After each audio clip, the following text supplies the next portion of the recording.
우리 하나님께서 여러분과 함께 하시고 이 시간 말씀으로 큰 은혜 주시기를 바랍니다.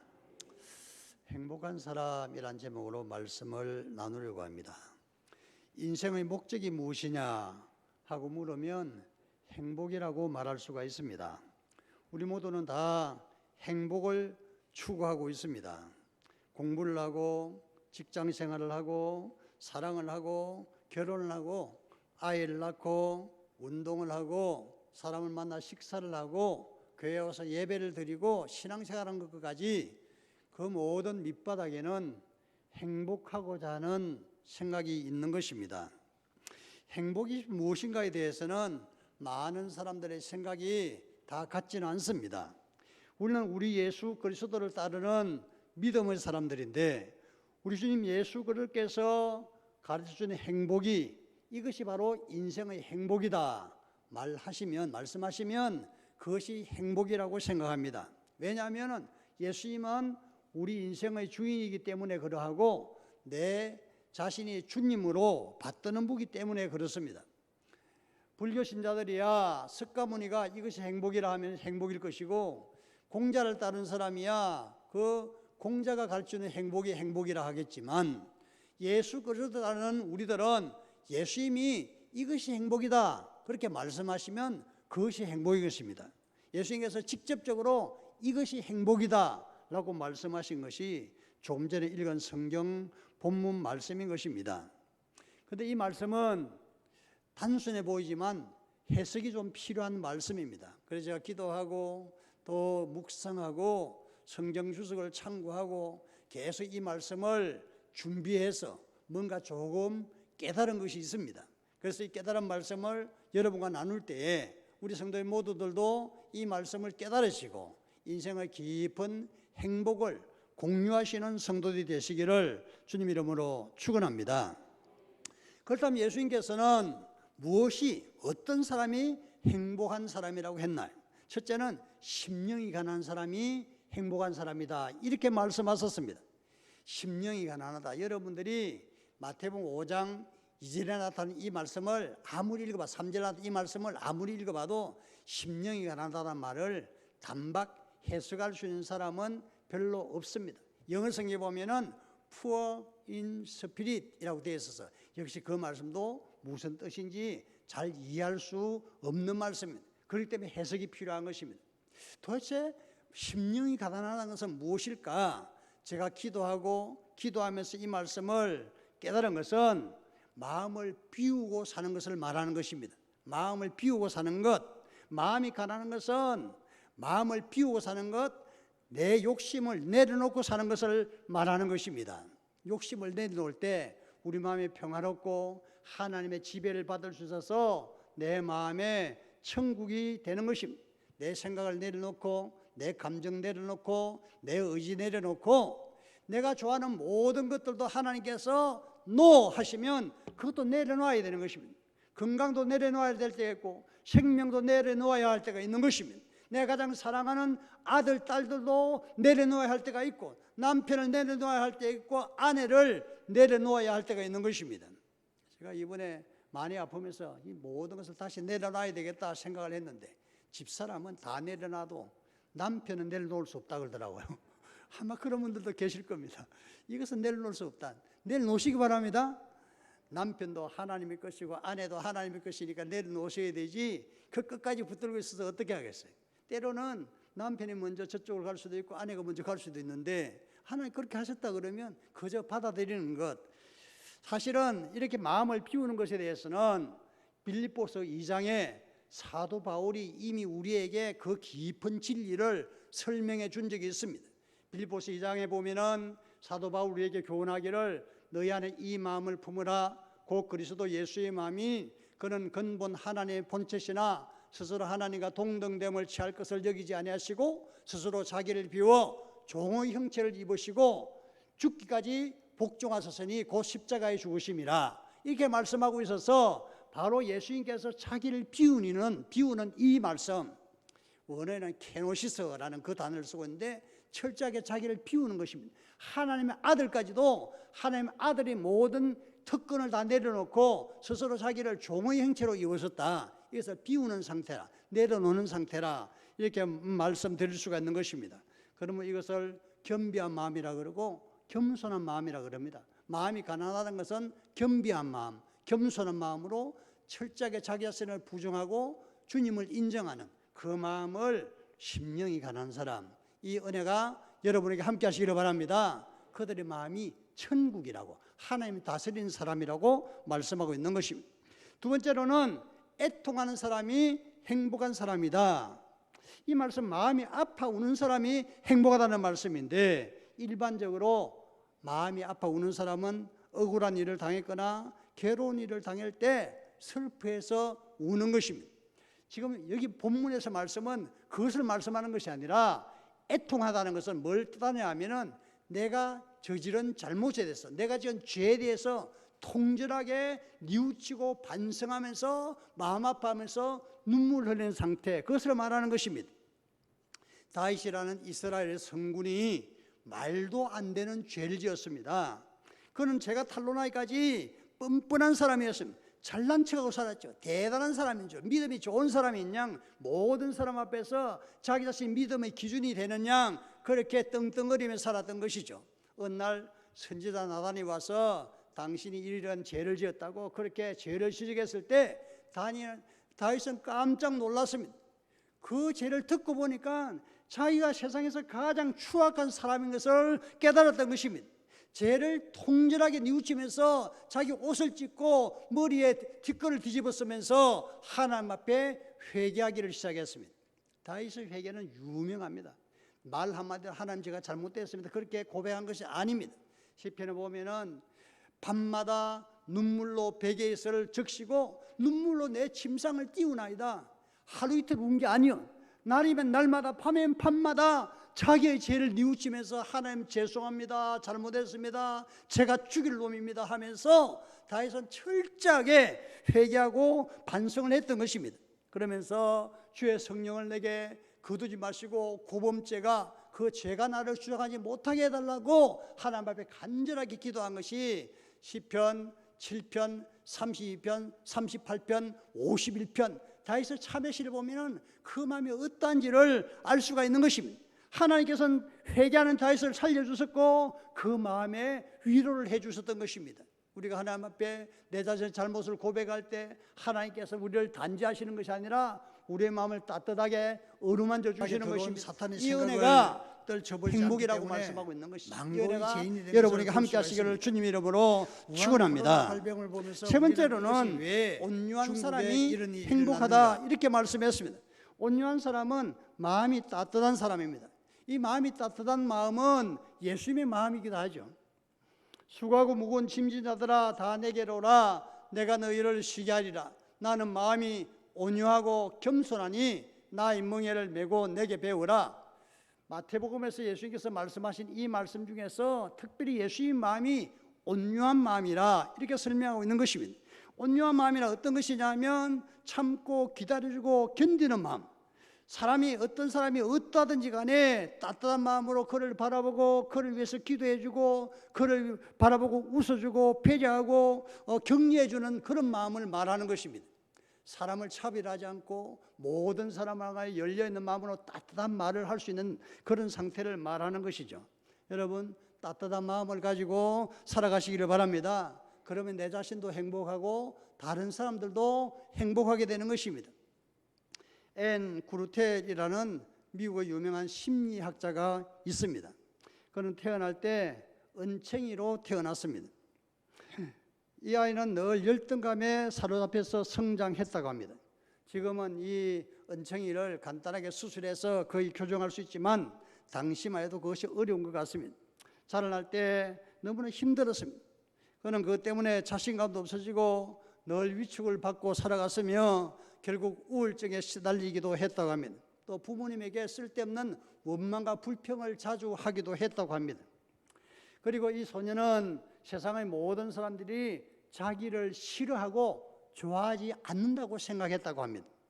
그러던 어느 학교에서 다니는 학교에서 듣기 테스트가 있었는데요. 이게 보통 속삭임 테스트라고 말하는 것이죠. 조그마한 소리를 말하면 저쪽에서 그 말귀를 제대로 알아듣는지 선생님이 칸막이를 하고 이쪽에서 말을 하면 저쪽에서 따라하면 되는 것입니다. 예를 들어서 선생님이 오늘 날씨가 좋구나 그렇게 말하면 저쪽에 학생들이 오늘 날씨가 좋구나 이렇게 따라하는 식이었습니다. N 차례가 되었는데 그런데 선생님이 전혀 뜻밖의 말을 했어요. 그래 N에게 말하기를 N 나는 네가 내 딸이었으면 좋겠어 하는 그 말을 했습니다. 이 말 듣고 N이 당황했습니다. 나 같은 은챙이를 선생님이 어떻게 딸라고 생각하냐고. 그래서 N은 그 말을 따라한 대신에 선생님 정말이세요? 하고 물어봤어요. 선생님 정말이냐고 진짜냐고. 그랬더니 선생님 말하기를 그럼 나는 네가 내 딸이었으면 좋겠어 진심이야 그렇게 말했습니다. N 굴테라는 이 아이가 그때 마음에 심한 충격을 받고 나를 딸처럼 생각하는 선생님도 계시는구나 하고 그는 그 이후에 모든 소심한 생각을 바꾸어 버렸습니다. 그는 더 이상 위축되지 않고 당당해졌고 자기 인생을 자기가 관리하면서 열심히 공부를 하기 시작해서 유명한 대학에서 심리학 박사학위를 받고 미국 학계에서 유명한 심리학자가 되었던 것입니다. 따뜻한 위로의 말, 격려의 말 한마디는 자신을 행복하게 해줄 뿐만 아니라 다른 사람을 행복하게 해주는 것입니다. 여러분 따뜻한 마음이 온유한 성도들이 되셔서 행복하시기를 바랍니다.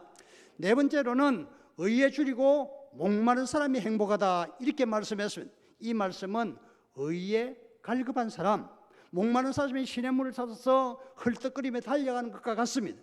여기 의라는 단어는 여러 가지 뜻이 있지만 이 본문에서 말씀하는 의는 바로 믿음으로 의롭게 되는 그 의를 지칭하는 것입니다. 여러분 우리가 어떻게 의롭게 됩니까? 하나님 믿을 때 의롭게 됩니다. 창세기 15장에 보면 아브라함이 하나님을 믿음에 하나님께서 이를 그의 의로 여기시고 이렇게 말씀했어요.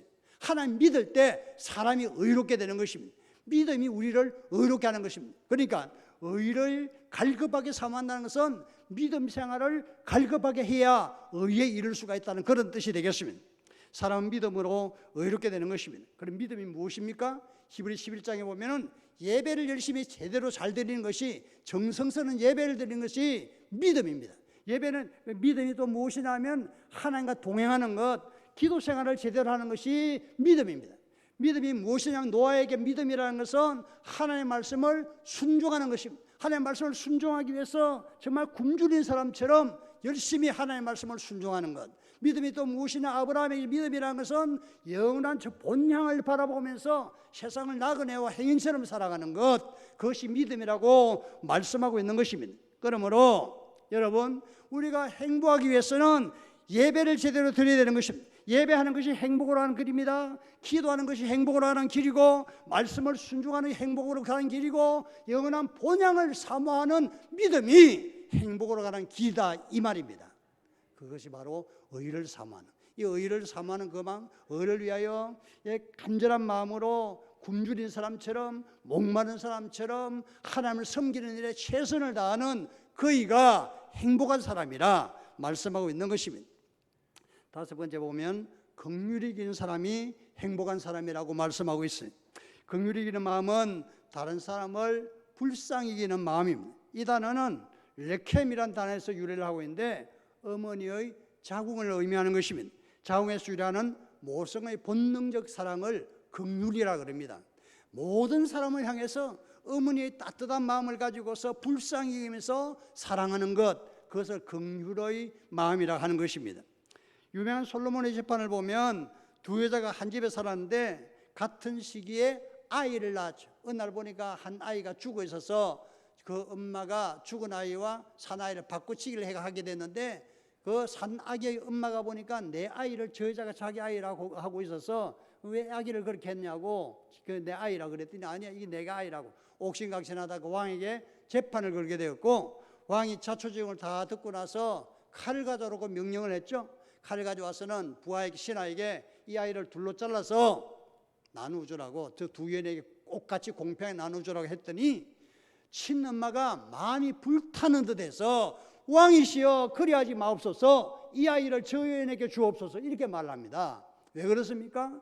마음이 불타는 모성의 사랑이 있기 때문에 그런 것입니다. 그런데 우리 예수님께서는 이 모성의 사랑을 가지고 세상을 살아가라, 그러면 하나님의 그 긍휼을 받을 것이다, 이렇게 말씀하고 있는 것입니다.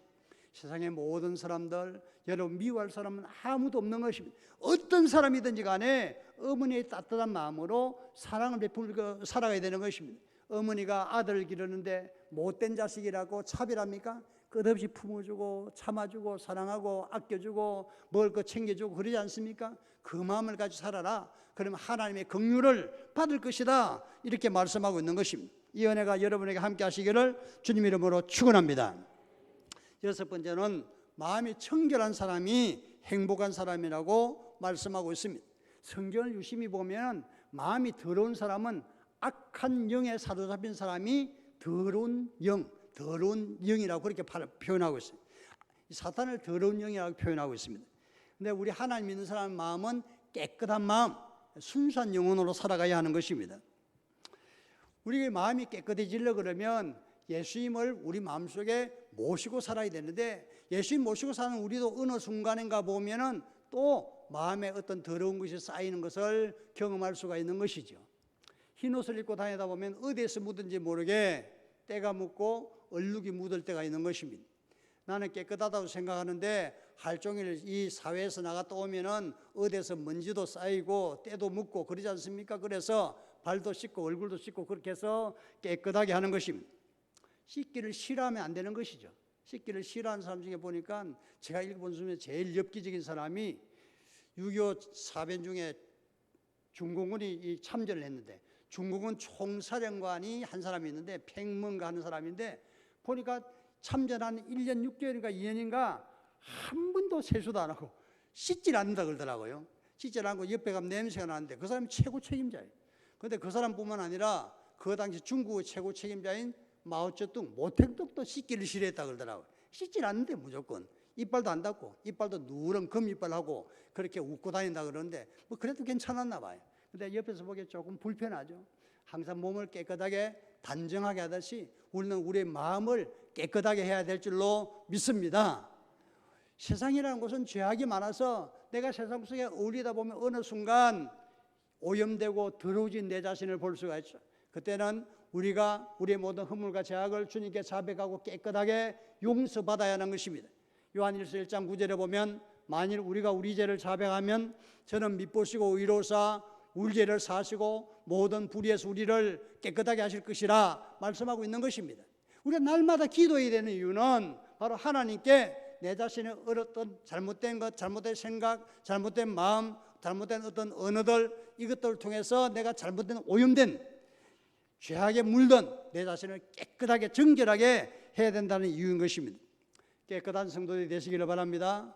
험한 세상 살아가면서 스스로 오염된 우리들이 예수 그리스도의 보혈로 정결게 될 때 깨끗한 마음을 유지할 수가 있고 그 마음에 하나님을 볼 수 있는 안목이 생긴다는 것입니다. 일곱 번째는 화평하게 하는 사람이 복이 있다, 이렇게 말씀하고 있습니다. 영어 성경에 보면은 피스메이커라고 그렇게 되어 있어요. 평화를 만드는 사람이라는 그런 뜻이겠죠. 그리고 특별히 평화를 만드는 사람은 하나님의 아들이라 일컬음을 받을 것이다. 굉장히 높은 지위를 부여하고 있는 것입니다. 여러분, 평화를 만드는 성도들이 되시기를 바랍니다. 어떤 사람은 평화를 만드는 것이 아니라 세상을 분쟁으로 몰아넣는 그런 사람들도 있을 겁니다. 넬슨 만델라라는 사람은 남아프리카 공화국의 첫 흑인 대통령으로서 그가 죽었을 때 세상의 모든 사람들이 애도하고 아쉬워했던 사람입니다.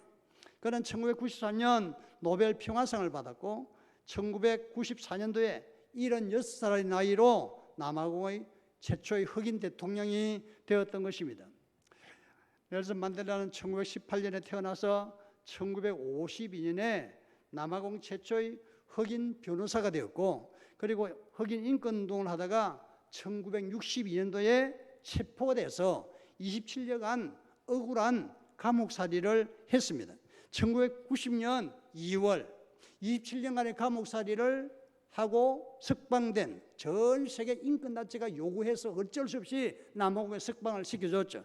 그때 만델라 석방됐을 때 만델라는 더 이상 백인들에게 복수하지 않겠다고 말합니다. 백인들을 단죄하지 않고 백인들을 흑인들의 파트너로 생각해서 진실과 화해의 은혜를 설치하고 흑백이 공존하는 평화의 나라를 만들어야 된다고 그렇게 말했습니다. 과거에 자신을 괴롭히고 감옥에 집어넣은 수많은 사람들을 용서해야 된다고 그렇게 역설을 했던 것이고, 결국 그 용서가 그 나라에 받아들여져서 남아공은 흑인과 백인이 공존하는 평화의 나라가 만들어졌던 것입니다. 여러분, 넬슨 만델라는 얼마든지 복수할 수 있는 힘이 있었습니다. 그러나 복수하지 않았죠. 사람이 복수를 하게 되면 또다시 복수를 하게 되는 것입니다. 그런데 용서하고 화해하고 평화의 세상을 만들어 나갈 때에 그 나라는 평화로운 세상이 되는 것입니다. 그리고 평화를 만드는 사람, 피스메이커는 복이 있다. 그는 하나님의 아들이라고 일컬을 것이다. 이렇게 말씀하고 있는 것입니다. 살아가면서 어떤 분쟁이 있는 곳에 항상 평화를 만드는 성도들이 되시기를 바랍니다. 그 사람이 행복한 사람이라고 말씀하고 있기 때문에 그렇습니다. 여덟 번째는 의를 위하여 박해를 받은 사람이 행복한 사람이라고 말씀하고 있는 것입니다. 이 말씀은 하나님을 믿는 믿음 때문에 박해를 받는 사람이 행복하다는 것입니다. 우리는 예수를 믿는 믿음 때문에 모욕을 당할 때가 있고 자존심의 상처를 받을 때가 있습니다. 육체적으로 폭행을 당할 때도 있습니다. 제가 군대에 갔을 때 그 당시에는 기압과 구타가 심했습니다. 군인은 사람이 아니었습니다. 비인간적인 대우를 받아도 아무 하소연할 데가 없었습니다. 손술라는 것이 있었지만 제대로 쓰질 않았습니다. 제가 자대에 배치받아 가던 날은 수요일이었는데 그날 군종사병이 교회 갈 사람 집합하라 그래서 나는 아무 생각 없이 집합해서 교회를 다녀왔습니다. 교회를 다녀왔더니 내무관이 완전히 사르는 판이더라고요. 하는 말이 뭐냐 하면은 신병놈이 급대가리 없이 교회 다녀왔다 그러면서 전부 다 집합을 해가지고 군기를 잡는다고 줄바따라는 것을 하더라고요. 줄바따 뭐냐 하면은 곡괭이자로 1.5m쯤 되는 그 곡괭이자를 가지고 고참순으로 밑으로 때리는 건데요. 쫄병들은 수십 대를 맞습니다. 곡괭이자로 맞는 것이 장난입니까? 아닙니다. 한 대 맞아보면 허리가 휘청할 정도로 곡괭이자를 때릴 때 보면 소리가 윙윙 난다고 대단한 게 구타입니다. 제가 그때 수십 대를 맞았는데요. 겁나진 않았습니다. 왜냐하면 내가 주님을 섬기느라 섬기는데 이것쯤이야 하고 했더니 그런 일들이 두세 번 반복됐는데요. 나중에는 고참들이 더 이상 건들지 않더라고요. 그리고 나서 한 1년쯤 지났을 때 연대 군목 목사님이 저를 호출을 해서 군종사병으로 발령을 내더라고요. 아마 연대 군목이 보기에는 이 연대에서 믿음이 제일 좋은 사람을 한 사람 선택해야 되는데 아마 제가 눈에 띄었나 봐요. 그래서 제가 그렇게 갔습니다. 박해를 받은 것은 정말 어렵고 힘든 일이죠. 그러나 박해를 받아도 겁내지 말고 두려워하지 말고 하나님께서 보고 계신다는 것, 그것을 분명히 믿어야 하는 것입니다. 믿음 생활 오래 하다 보면 때로는 박해를 받을 수가 있죠. 정말 말도 안 되는 대접을 받을 수가 있는 것입니다. 그러나 그때 하나님께서 나를 보고 계시고 그리고 기뻐하고 즐거워하라, 하늘에서 너희의 상이 크다, 이렇게 말씀하고 있는 것입니다. 여러분, 의를 위하여 박해를 받는다는 것은 예수 믿는 믿음 때문에 당하는 어려움을 말하는 것입니다. 어려운 일을 당할 때 하나님이 보고 계신다는 것 분명히 믿으시고 하나님께서 우리를 보상해 주신다는 것도 분명히 믿으시기를 바랍니다. 그리고 이 사람이 행복한 사람이라고 주님께서 정의해 주셨습니다. 여러분, 주님을 위하여 믿음 생활 잘 하시기를 바랍니다. 오늘 행복 8단, 행복에 대한 8개의 주님의 교훈의 말씀은 우리가 금과 억조로 삼아야 할 말씀입니다. 이 말씀이 조금 어렵긴 하지만은 어려우시면은 다시 한번 제가 올려놓은 설교문을 조목조목 보시고 말씀의 은혜를 받으시고 깨달으시고 우리 모든 성도님들이 행복한 신앙생활 하시기를 우리 주님 이름으로 축원합니다. 기도합시다. 사랑하는 하나님 아버지, 은혜를 감사합니다. 이 시간 주님께서 우리에게 귀한 말씀을, 은혜의 생명의 말씀을 주셨는데 다 깨닫게 되게 해주시고 우리 예수님께서 이것이 행복한 사람이다 말씀하신 대로 우리가 다 행복한 성도, 행복한 인생을 살아가도록 축복하여 주시옵소서. 예수님의 이름으로 기도합니다. 아멘.